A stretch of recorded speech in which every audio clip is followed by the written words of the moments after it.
Hello বন্ধুরা, ভারী বৃষ্টির ইঙ্গিত দক্ষিণবঙ্গের 7 জেলায় সতর্কতা জারি করলো আবহাওয়া দফতর। তাহলে বন্ধুরা, সপ্তাহের প্রথম দিন থেকে ভিজে চলেছে দক্ষিণবঙ্গ।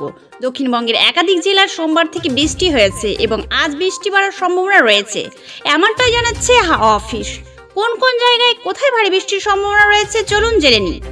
দক্ষিণবঙ্গের একাধিক জেলায় ভারী বৃষ্টিপাতের সম্ভাবনা রয়েছে। 2 চব্বিশ পরগনা, 2 মেদিনীপুর, হাওড়া, হুগলিতে বৃষ্টি হতে পারে। তবে এই সমস্ত জায়গায় প্রায় 100 মিলিমিটার পর্যন্ত বৃষ্টি হওয়ার সম্ভাবনা রয়েছে। এই সমস্ত জায়গাতে হলুদ সতর্কতা জারি করা হয়েছে। এছাড়া আর দক্ষিণবঙ্গের প্রায় সমস্ত জেলাতে বজ্রবিদ্যুৎ সহ বৃষ্টির সম্ভাবনা আছে। বুধবার কলকাতা, হাওড়া, 2 চব্বিশ পরগনা, 2 মেদিনীপুর, ঝাড়গ্রাম, পুরুলিয়া, বাঁকুড়া, 2 বর্ধমান, বীরভূম, মুর্শিদাবাদ এবং নদিয়াতে বৃষ্টি হতে পারে। গোটা সপ্তাহ জুড়েই দক্ষিণবঙ্গে বিক্ষিপ্তভাবে বৃষ্টির সম্ভাবনা রয়েছে। বুধবার গাঙ্গেয় পশ্চিমবঙ্গের হালকা বৃষ্টির সম্ভাবনা রয়েছে। তবে বাতাসে জলীয় বাষ্পের পরিমাণ বেশি থাকার জন্য আর্দ্রতাজনিত অস্বস্তি থাকতে পারে।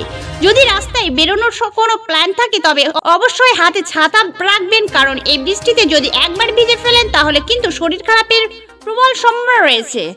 উত্তরবঙ্গের কালিম্পং, আলিপুরদুয়ারে ভারী বৃষ্টির সম্ভাবনা রয়েছে। 2 জেলাতে হলুদ সতর্কতা জারি হয়েছে। উত্তরবঙ্গে যেমন নাগাড়ে বৃষ্টিপাত হচ্ছে, ঠিক তেমনই বৃষ্টি চলবে এখনো পর্যন্ত। আগামী 28 জুলাই পর্যন্ত হালকা বৃষ্টি হতে পারে উত্তরবঙ্গের সমস্ত জেলাতে। এই ছিল আজকের আপডেট।